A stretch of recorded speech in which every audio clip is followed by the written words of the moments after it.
क्या बात है रुक्मिणी, दाऊ के विषय में जानकर अति प्रसन्न हो रही हो। क्योंकि जयेश श्री के बाल स्वरूप को आज पहली बार अनुभव किया है मैंने। बाल रूप की इतनी मोहक छवि और चंचलता देखकर किसके होठों पर मुस्कान नहीं आएगी।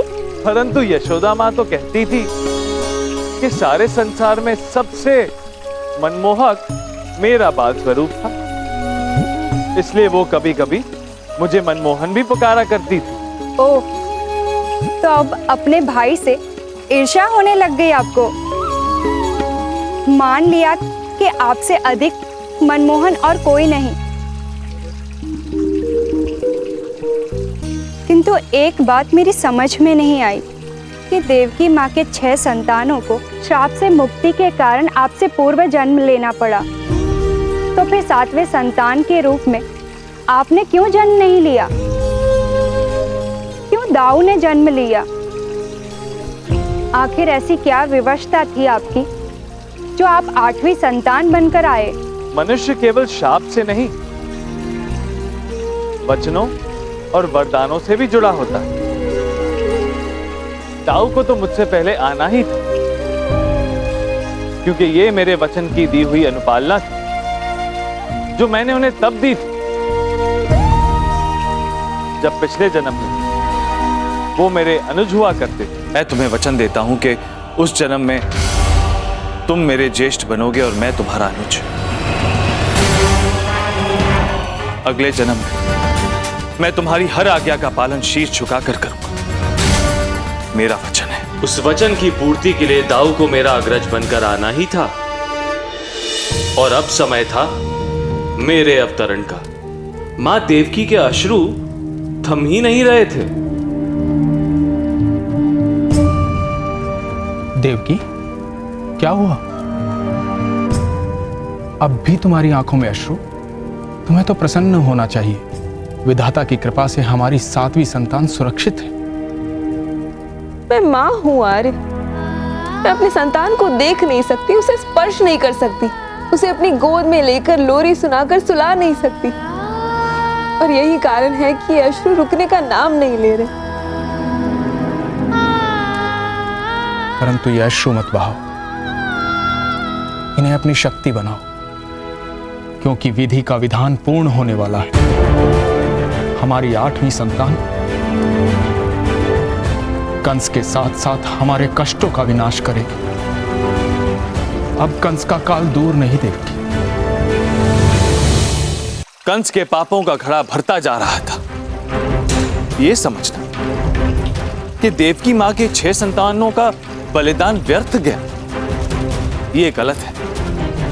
हर एक शिशुवत एक अवसर था कंस के लिए उसे बदलने का, सही मार्ग पर लौट आने का। यदि उनमें से एक भी मृत्यु कंस के मन को परिवर्तित कर देता तो कदाचित उसका पतन ना होता। कंस बार बार वही दुष्कर्म करता रहा और वो अपने विनाश की ओर जाता रहा। अंततः वो समय आ ही गया जब मुझे धरती पर धर्म की स्थापना के लिए जन्म लेना था। मथुरा की दुर्दशा बिल्कुल कृष्ण पक्ष की उस रात्रि के समान थी जहां चंद्रमा चाहकर अंधकार से लड़ नहीं पाता।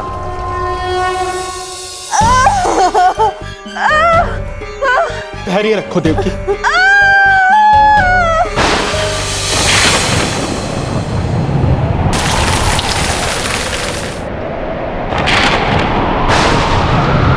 महाराज, प्रकृति कैसे कैसे अनोखे संकेत दे रही है। आज कृष्ण पक्ष अष्टमी है, भाद्रपद माह है। इतना विचित्र दृश्य मैंने कभी नहीं देखा। कहीं ये वर्षों पहले हुई भविष्यवाणी के सत्य होने का संकेत तो नहीं है महाराज?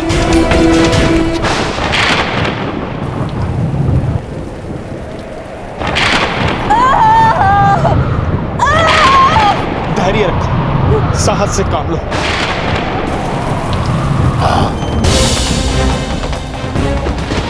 संकेत तो है, परंतु ये बात तुम्हारे समझ में नहीं आएगी।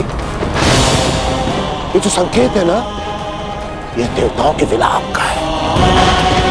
क्योंकि महाराज कंस उनकी मंशा को कभी पूर्ण नहीं होने देंगे, इसलिए विलाप कर रहे हैं। उनके अश्रु धरा को भिगो रहे हैं, उनका करांगन धामनी बन के कड़क रहा है। देखो देखो।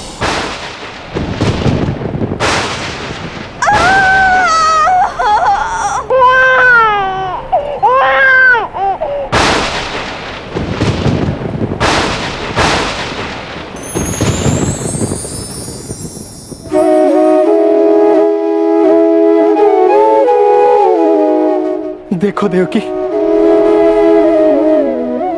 कितना सुंदर पुत्र है हमारा, हमारी 8वीं संतान। कैसा रूप है इसका, अद्भुत। कृष्ण पक्ष सा सांवला, चंद्रमा की कांति लिए हुए। ये कंस का काल बनेगा, ये कंस का काल बनेगा। आज आकाशवाणी को सच सिद्ध होना होगा। परित्राणाय साधूनां विनाशाय च दुष्कृतां धर्म संस्थापनार्थाय संभवामि युगे युगे। हे ईश्वर, यदि आप सत्य हैं, आपकी आकाशवाणी सत्य है, तो यही बालक दुष्ट कंस का काल बनेगा।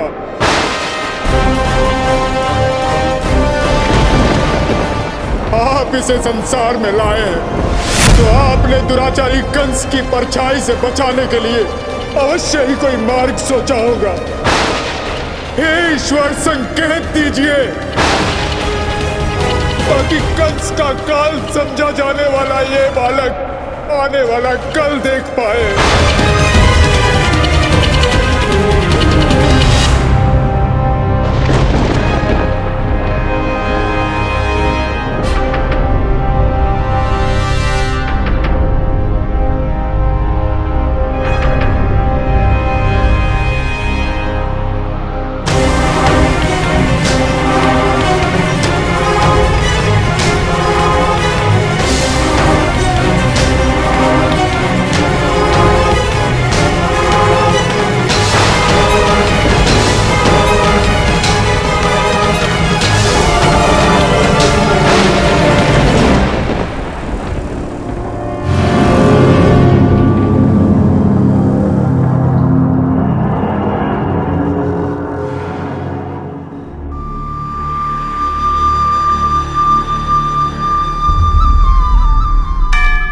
प्रभु, ये बालक आपकी रक्षा में है।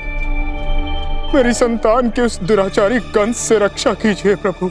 अवश्य ये बालक कंस का काल है वासुदेव, परंतु ये पुत्र तुम्हारा है। माना इसका जन्म एक महान लक्ष्य के लिए हुआ, परंतु इस लक्ष्य को प्राप्त करने के लिए प्रारंभिक मार्ग तुम्हें बनाना पड़ेगा। तुम्हें शीघ्र, अति शीघ्र इस बालक को कारवास से निकालकर यमुना नदी के पार गोकुल पहुंचाना है। परंतु प्रभु, ये कैसे संभव हो पाएगा? सैनिकों का कड़ा पहरा, कारागार की वो लोह श्रृंखला, मैं कैसे इन सब से बाहर जाऊंगा? उसकी चिंता तुम मत करो वासुदेव। गोकुल में जाकर वहां के प्रमुख नंद को तुम इस बालक को सौंपोगे। नंद की पत्नी यशोदा ने इसी समय एक पुत्री को जन्म दिया, जो मेरी योग माया है। इस बालक के बदले वो तुम्हें अपनी नवजात संतान सौंपेंगे, जिसे लेकर तुम्हें पुनः इसी कारावास में आना है। परंतु प्रभु, ये सब कैसे संभव हो पाएगा?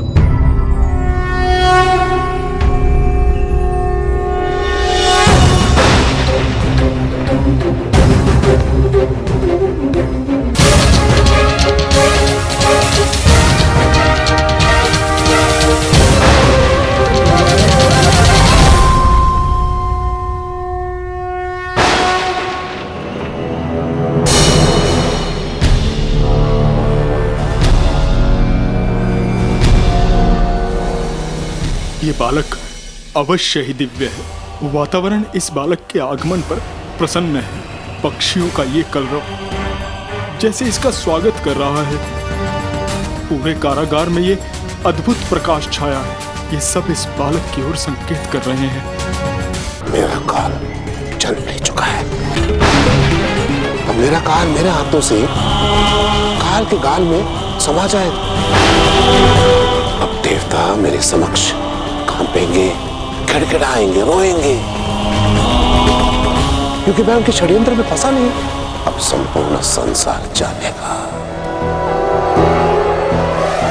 ये मथुरा नरेश कंस अचारा मरा है, अचिंत्य है।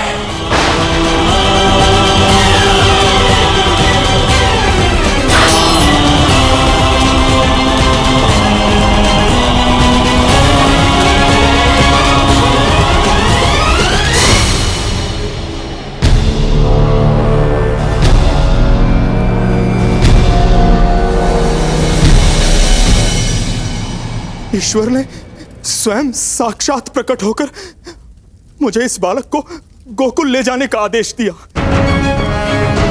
ये मेरा स्वप्न तो नहीं।